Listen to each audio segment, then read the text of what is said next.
Hello বন্ধুরা, শিখা spicy কুকিংয়ে আপনাদের সকল বন্ধুদের স্বাগত জানাই। বন্ধুরা, আজকে আমি নিয়ে চলে এসেছি খুবই টেস্টি একটি ঘন্ট রেসিপি। এই ঘন্ট রেসিপিটি হবে বন্ধুরা কোয়াশের ঘন্ট। কোয়াশের ঘন্টটি হবে মাছের মাথা আর পোস্তর বড়ি দিয়ে। ভীষণ টেস্ট হয় এই ঘন্ট রেসিপিটি খেতে। তো চলুন দেখে নিই এই রেসিপিটি আমি কি করে বানাবো। আপনারা সঙ্গে থাকুন আর ভিডিওটি পুরোপুরি দেখতে থাকুন বন্ধুরা। তো ঘন্ট বানানোর জন্য এখানে কোয়াশগুলো ছিলে নিয়েছি। এবার কোয়াশগুলোকে গ্রেটারে গ্রেট করে নেব। আগে ধুয়ে নিতে হবে, তো ধুয়ে নিয়ে গ্রেট করে নিচ্ছি।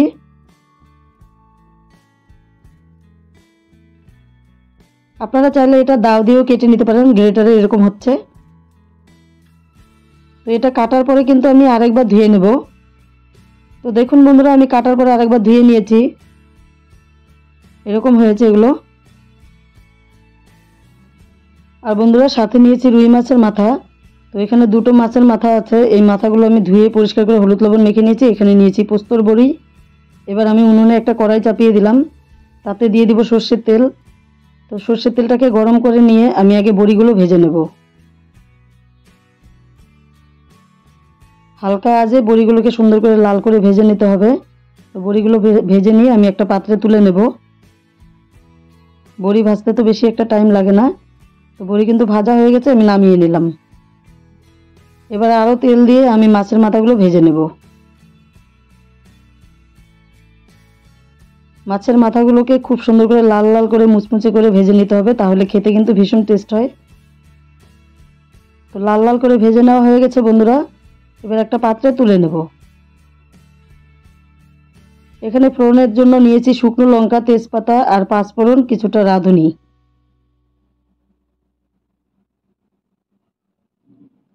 মাছ ভাজা তেলেই কিন্তু আমি এই ফোড়নটা দিয়ে দিলাম। এবার আমি দিয়ে দিব কাঁচা লঙ্কা। চেরা কাঁচা লঙ্কাটা দিয়ে একসঙ্গে ভেজে নিচ্ছি। এবার দিয়ে দেবো আমি কোয়াশগুলো। আর পাঁচফোড়নটা কিন্তু সুন্দর কালার আসবে, তারপরেই কোয়াশটা দেবেন, তাহলে সেন্টটা খুব সুন্দর হয়। এবার ভালো করে নেড়ে চেড়ে নেব।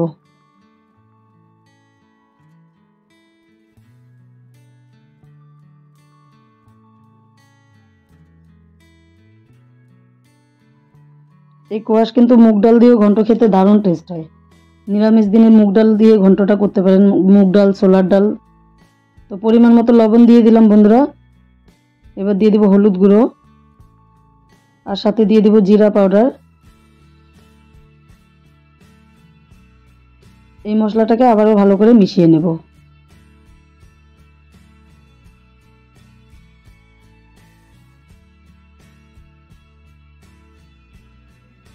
মশলাটাকে ভালো করে মিশিয়ে নিয়েছি। এবার আমি দিয়ে দিব পরিমাণ মতো জল। কোয়াশটাকে ভালো করে সেদ্ধ হতে হবে, যার ফলে আমি মাপ মতো জল দিয়ে দিলাম। এবার একটা থালা দিয়ে আমি ভালো করে ঢেকে দেব। এখানে কিন্তু কোয়াশের বীজটাও আমি নিয়েছি, এটা কিন্তু ফেলিনি। কোয়াশের বীজটা খেতে কিন্তু দারুণ লাগে। তো ঢেকে দেওয়ার পর আমি 10 মিনিট পর ঢাকনাটাকে খুলে নিচ্ছি।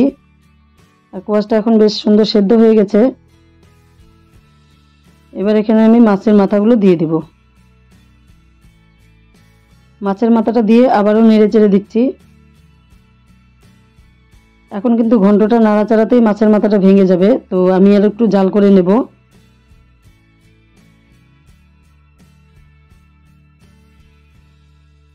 এখন আমি আরেকবার ঢেকে দেব। ঢেকে দেওয়ার 5 মিনিট পর ঢাকনাটাকে খুলে দিলাম। এবার ভালো করে ঘেঁটে দেব। ঘন্টটাকে ভালো করে ঘেঁটে দিয়ে এবার পরিমাণ মতো চিনি দিয়ে দেব। এই রেসিপিটাতে একটু চিনি দিলে কিন্তু খেতে ভালো লাগবে, যার ফলে আমি চিনিটা দিচ্ছি। চিনিটাকে আপনারা বুঝে শুনেই দিবেন। হালকা চিনি দিলে খেতে খুবই টেস্ট হয়। তো চিনি দেওয়ার পর আমি আবারও ভালো করে মিশিয়ে নিলাম।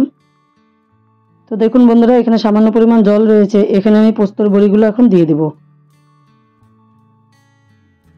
তাহলে এই জল জল ভাবটাও কেটে যাবে আর বড়িটা সেদ্ধ হয়ে যাবে। আমার তো মাসকলার ডালের বড়ির থেকেও পোস্তর বড়িটা খেতে ভীষণ টেস্ট হয়। এই ছোট ছোট বড়িগুলো খেতে এতটাই টেস্ট হয়, আপনারা অবশ্যই খাবেন। বাজারে কিনতে পাওয়া যায়, অথবা আপনারা নিজেরাও বাড়িতে তৈরি করতে পারেন, তবে তৈরি করার থেকে কেনাটাও খুব টেস্ট হয়। এবার আমি এখানে সামান্য পরিমাণ আটা দিয়ে দিলাম। আটার ধনেপাতা দিয়ে এখন আবারও কিছুক্ষণ নেড়ে চেড়ে নেব। আটাটা দেওয়ার কারণ এটাই, এই জল জল ভাবটা কেটে যাবে। তবে ডাল দিয়ে বানালে কিন্তু আটার প্রয়োজন পড়ে না। এবার কিন্তু আমাদের রান্নাটি পুরোপুরি কমপ্লিট বন্ধুরা, দেখুন। এবার একটা পাত্রে আমি তুলে নেব।